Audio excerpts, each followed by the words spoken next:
வணக்கம். மயில் ஆஸ்ட்ரோ டிவிக்கு உங்களை அன்போடு வரவேற்கிறோம். ஏஆர் ஜுவல்லரி வழங்கும் 2025ஆம் ஆண்டு தமிழ் புத்தாண்டு ராசி பலன்களை காணலாம். ஓம் கணபதியே நமக்கு. வணக்கம் நேயர்களே. தமிழ் புத்தாண்டு பலன்களில் அடுத்து பார்க்க போகிற ராசி வந்து பார்த்திங்கன்னா கன்னிராசி. கன்னிராசி வந்து பார்த்திங்கன்னா ரொம்ப இளமையான ராசி, ஜாலியாக பேசி கரெக்ட் பண்ணி கொண்டு போகக்கூடிய ராசி. அட் த சேம் டைம் கொஞ்சம் அமைதியாகவும் இருப்பாங்க. நல்ல ஒரு படிப்பாளி, நிறைய விஷயங்கள் வந்து தெரிஞ்சுக்குவாங்க. பட் பெருசாக எக்ஸ்ப்ரெஷன் பண்ண மாட்டாங்க. ஒரு இன்ட்ரோவர்ட் மாதிரி இருப்பாங்க. பட் நிறைய விஷயங்கள் வந்துட்டு நாலேஜ் வந்துட்டு அப்பப்போ அப்டேட் ஆகிட்டே இருப்பாங்க அந்தந்த காலகட்டத்துக்கு தகுந்தாப்பில். மேற்கொண்டு வந்து பார்த்திங்கன்னா இவங்க வந்து பார்த்திங்கன்னா ஒரு பெண் ராசியாக இருக்கிறனால வந்து ஒரு நளினத்தன்மை அப்படிங்கிறது எப்போவுமே இவங்களோட இயல்பாகவே ஒட்டி வந்துக்கிட்டே இருக்கும். சரிங்களா? அப்பேற்பட்ட இந்த கன்னி ராசிகளுக்கு இந்த 2022 தமிழ் புத்தாண்டு எப்படி இருக்கும், 2025 தமிழ் புத்தாண்டு எப்படி இருக்கும் அப்படின்னு பார்த்தீங்கன்னா, கேது முதல்ல அந்த ராசியை விட்டு போகிறாரு. அதுவே பெரிய ரிலீஃப். சரிங்களா? ஏன்னா ராசிக்குள்ளே கேது இருக்கிறப்போ பார்த்திங்கன்னா எதை படுத்தாலும் தடை தாமதம், ஒரு முயற்சியில் வந்துட்டு பார்த்திங்கன்னா என்னடா இது கற்றுக்கலாம் நினச்சாலும் ஏதோ ஒரு பேரியர்ஸ் வந்துக்கிட்டே இருக்கு, இதை எப்படி விளக்கலாம் அப்படின்னு நினச்சிட்டு இருந்தவங்களுக்கு கேது விலகிறதே ஒரு நல்ல ஒரு முன்னேற்றம். அதே மாதிரி ராகு வந்து 7ல் இருந்து அப்படியே 6ஆம் இடத்துல வரார். இது வந்து ஒரு உபஜயஸ்தானம்னு சொல்லக்கூடிய இடத்துல 6ல் ராகு வரும்போது என்ன பண்ணுவார்னா, கண்டிப்பாக உங்களுடைய திறமைக்குண்டான ஒரு அங்கீகாரம், ஒரு முயற்சிக்குண்டான ஒரு பரிசு, இது எல்லாத்தையும் அவர் கொடுக்கறதுக்கு தயாராக இருப்பார். 7ல் சனி வராது சார், அது அப்போ கண்டக சனியாக இருக்குமே என்ன பண்ணுவாங்க சார்? கண்டிப்பாக வந்துட்டு வேலையில் ஒரு முன்னேற்றத்தை கொடுப்பார். ஆனால் ஹெல்த்தில் வந்துட்டு சில பிரச்சனையும் சேர்த்தே கொடுப்பார். மெயினாக வந்து கன்னி ராசியில் வந்துட்டு இருக்கிற ஹஸ்பண்ட் அண்ட் ஒய்ஃபு, அதுக்கப்புறம் வந்துட்டு லவ் பண்ணுற காதலர்கள், இவங்களுக்கு வந்துட்டு பார்த்திங்கன்னா சில முரண்பாடுகள், சில பேச்சுகள் வழியே சந்தேகங்கள் இதெல்லாம் வந்து ஏற்படுத்தி கொடுப்பார். அதனால் கொஞ்சம் கவனமாக தான் ஹேண்டில் பண்ணி கொண்டு போகணும். அரசியலில் இருக்கவங்க வந்து பார்த்திங்கன்னா இவங்க வந்துட்டு ஸ்கிரிப்டெல்லாம் எழுதி கொடுப்பாங்க, கண்டென்ட்லாம் எழுதி கொடுக்குறவங்களாம் இருப்பாங்க, பேக் எண்டில் வேலை செய்கிறவங்க இருப்பாங்க. அவங்க வந்து பார்த்திங்கன்னா இவ்வளோ காலம் வந்துட்டு கொஞ்சம் மாதிரி என்னையா டைலாக் எழுதி கொடுத்தேன், நான் பேசின மேடையில் வந்து கைத்தட்டலே வர மாட்டேங்குது அப்படின்னுங்களா, இனி தீப்பொறி அனல் பறக்கும் மேடை பேச்சுகளில். அந்தளவுக்கு நல்ல ஒரு ஃபயரான கண்டென்ட் வந்து கொடுக்க ஆரம்பிப்பாங்க இந்த இதில் இருக்கவங்க. அதே மாதிரி ஃபிலிம் இண்டஸ்ட்ரீஸில் வந்துட்டு நிறைய பேர் கேமராமேனு, லைட்டிங்கு, அதுக்கப்புறம் வந்து டப்பிங் ஆர்டிஸ்ட்டு, சவுண்ட் ஆர்டிஸ்ட்டு, இந்த மாதிரி இருக்கவங்கெல்லாம் கொஞ்சம் சுமாராக போயிட்டு இருந்தவங்க இனி சூப்பராக மாற ஆரம்பிப்பாங்க. என்ன சார் சனி பகவான் தான் பார்க்குறாரு அப்போ ஒரு மாதிரி இருக்குமே அப்படின்னு கேட்டால், ஹெல்த்தில் மட்டும் கொஞ்சம் பிரச்சனை உண்டாகும். மற்றபடி ஒர்க்கில் வந்து கில்லி மாதிரி அவங்க இருப்பாங்க. ஸோ எப்படி பார்த்தாலும் கன்னி ராசிகளுக்கு இந்த ஒரு காலகட்டம் வந்துட்டு ஓரளவுக்கு ஏற்றமுண்டான காலகட்டம் தான். அட் த சேம் டைம் குரு இவ்வளோ காலமாக 9ல் இருந்தவர் என்ன பண்ணுறாரு, அவர் 10ல் போகிறாரு. 10லே குரு வந்தால் பதவி பறிபோகும் அப்படின்னு சொல்லுவாங்க. பதவியெல்லாம் பறிபோகாது, உங்களுக்கு ஒரு இடமாற்றம் கிடைக்கும். அது மூலிமா ஒரு நல்ல ஒரு ஏற்றமும் கிடைக்கும். சரிங்களா? அதனால் பெருசாக ஒன்றும் ட்ராபேக்காக நம்ம எடுத்துக்கவே வேணாம். இது வந்து இப்போ நம்ம பொதுவான பலன்கள் இப்போ நம்ம பார்த்துட்டோம். அடுத்து செக்மெண்டேஷனாக பார்க்குறப்போ அரசியல்வாதிகளுக்கு எப்படி இருக்கும்? கன்னி ராசியில் இருக்கிற அரசியல்வாதிகளுக்கு வந்து பார்த்திங்கன்னா முக்கியமாக பெண்களாக இருக்கிறவங்களுக்கு வந்து பார்த்திங்கன்னா இந்த காலகட்டத்தில் வந்துட்டு ஒரு பயங்கரமான ஒரு முன்னேற்றம் திடீர்னு கிடைக்க ஆரம்பிக்கும். ஏன் இந்த திடீர் முன்னேற்றம் அப்படின்னு கேட்டிங்கன்னா, ராகு 6ல் வர்றது. ஏன்னா ஆக்சுவலாக சனிபவனே வந்து பார்த்திங்கன்னா குருவோட வீட்டில் போயிட்டு ராகுவான் வந்துட்டு சனிபவன் வீட்டில் வராரு. ராகு வந்தாலே திடீர் முன்னேற்றம், திடீர் வளர்ச்சி, திடீர்னு லைம்லைட்டில் வர்றது, இந்த மாதிரி விஷயங்கள்லாம் ரொம்ப பிரமாதம் நடக்க ஆரம்பிக்கும் கன்னி ராசிகளுக்கு. அரசியல்வாதிகள் வந்து பார்த்திங்கன்னா மேலிடத்துலேருந்து திடீர்னு ஒரு சப்போர்ட் கிடைக்கும். அதாவது திணையில் படுத்தவனுக்கு திடீர் முன்னேற்றங்கிற மாதிரி என்ன ஆகும்னா, அவங்களோட வாழ்க்கையில் வந்துட்டு டக்குன்னு சடனாக யாரோ ஒருத்தர் கை தூக்கி மேலே லிஃப்ட் பண்ணி கோபுரத்தில் உட்கார வைக்கிற மாதிரி பண்ணிடுவாங்க. இதில் மெயினாக வந்து பெண்கள் வந்துட்டு ரொம்ப ஒரு சூப்பரான ஒரு பலன் அடைய போகிறது கன்ஃபார்ம்டு. சரிங்களா?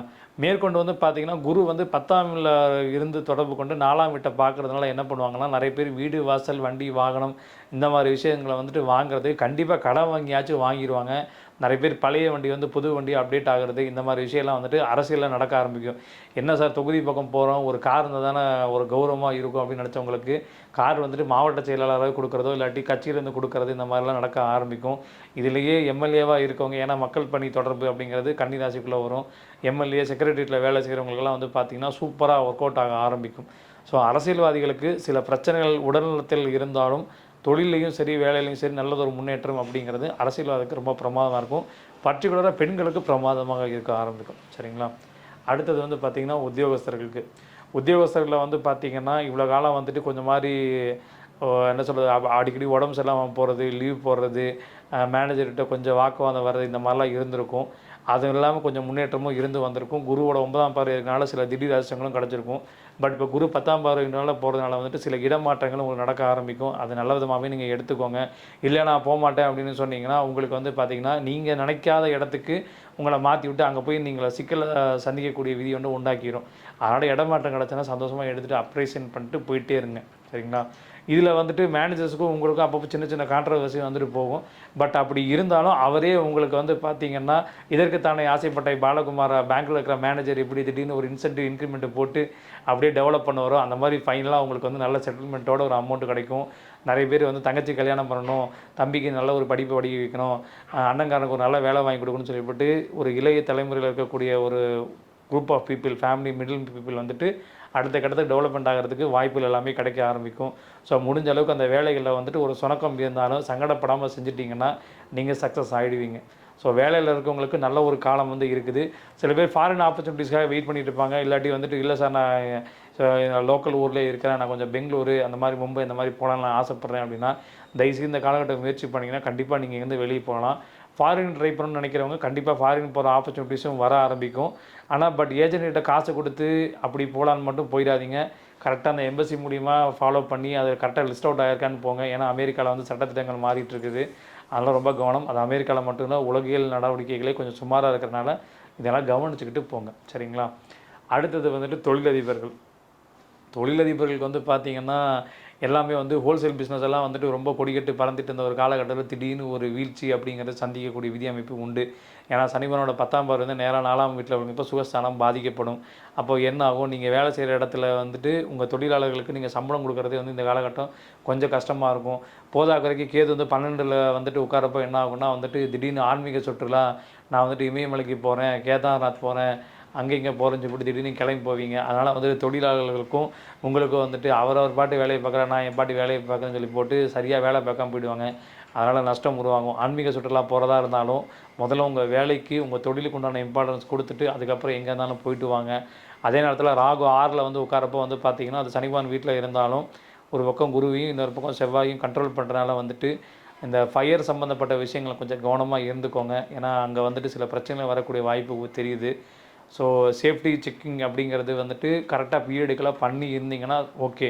பண்ணாமல் இருந்தீங்கன்னா தயவுசெய்து பண்ணிடுங்க. ஏதாவது லைசன்ஸ் ரினியூவல் ஆகிறது, இந்த எக்ஸ்ப்ளோசிவ் ஐட்டம்ஸ் எல்லாம் வந்துட்டு ரெடி பண்ணுறவங்க பீப்புள்ஸ்லாம் இந்த இதில் வருவாங்க, கன்னிராசி இதில். அவங்களாம் கொஞ்சம் கரெக்டாக லைசன்ஸ் எல்லாம் ரெடி பண்ணி வச்சிட்டிங்கன்னா ரொம்ப நல்லது. இல்லாட்டி கவர்மெண்ட் சைட்லேருந்து தேவையில்லாமல் பெனால்ட்டி கட்டுறதுலாம் இருக்கும். பட்டாசு ஃபேக்ட்ரி வச்சு நடத்துகிறவங்களாம் இந்த குரூப்புக்குள்ளே வருவாங்க. ஏன்னா செவ்வாயோட நட்சத்திரம் இந்த இதுக்குள்ளே இருக்குது. செவ்வாயும் வந்துட்டு அடுத்து உள்ளுக்குள்ளே வருவார். ஸோ வார்த்தைகளையும் சரி, இந்த லைசன்ஸு, இந்த எக்ஸ்ப்ளோசிவ் ஐட்டம்ஸ்லையும் சரி ரொம்ப கவனமாக ஹேண்டில் பண்ணுங்கள். அப்படி பண்ணால் தான் ரொம்ப நல்லாயிருக்கும். இதிலே வந்துட்டு பார்ட்னர்ஷிப்பில் வந்துட்டு ஹஸ்பண்ட் அண்ட் ஒய்ஃப் 2 பேர் இருப்பாங்க. பார்ட்னர்ஷிப்பில் இருக்கிறப்போ வந்துட்டு பார்த்திங்கன்னா உங்களுக்கும் அவங்களுக்கும் சின்ன சின்ன சங்கடங்கள் வந்து போகும். மெயினாக பண விஷயத்துலையும் கணக்கு விஷயத்துலையும். ஸோ கணக்கு விஷயத்துலையும் பண விஷயத்துலையும் ஒன்று வைஃப் சைட்லேயே விட்டுட்டு போயிடுங்க. ஏன்னா சனிபவன் வந்துட்டு 7ல் வந்துட்டு திக்பலம் அப்படிங்கிற வலிமை அடைவார். அதனால் உங்கள் ஒய்ஃபையோ இல்லை உங்கள் பார்ட்னரையோ அவங்கக்கிட்ட பொறுப்பை படைச்சிக்கிட்டு நீங்கள் வந்துட்டு ஜஸ்ட்டு மேற்பார்வை மட்டும் பார்க்குறது ரொம்ப நல்லது. சரிங்களா? உங்கள் வேலையாட்களை முதல்ல ஃபஸ்ட்டு நீங்கள் கவனிச்சுக்கிட்டாலே மற்ற விஷயங்கள் எல்லாமே தானாகவே நல்லா நடக்க ஆரம்பிச்சிடும். ஓகேங்களா?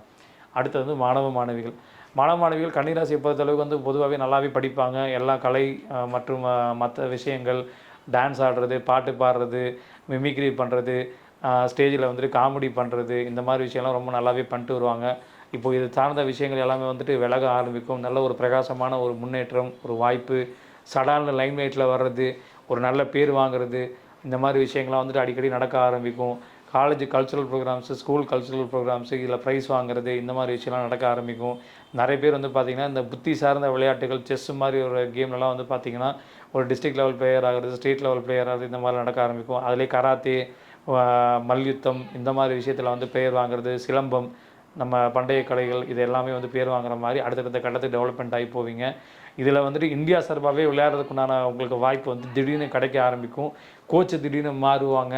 இது மூலிமாவே உங்களுக்கு நல்ல ஒரு புதுசான ஒரு ட்ரைனிங் மெத்தடெல்லாம் வந்து மாறும். அது எந்த ஒரு விளையாட்டாக இருந்தாலும் சரி. ஸோ எல்லாமே நல்ல ஒரு சூப்பரான பீரியடாக வரும். இதில் நெகட்டிவ் ஆஸ்பெக்ட்னு நம்ம பார்த்திங்கன்னா அடிக்கடி நீங்கள் ட்ராவல் பண்ணுறதுனால உடம்பு வந்து கொஞ்சம் டயர்ட் ஆகிடும். அதனால் ஃபுட்டு சப்ளிமெண்ட்ரி மட்டும் நல்ல ஒரு ஊட்டச்சத்தான உணவுகள் எடுத்துக்கிட்டிங்கன்னா ரொம்ப பிரமாதமாக இருக்க ஆரம்பிக்கும்.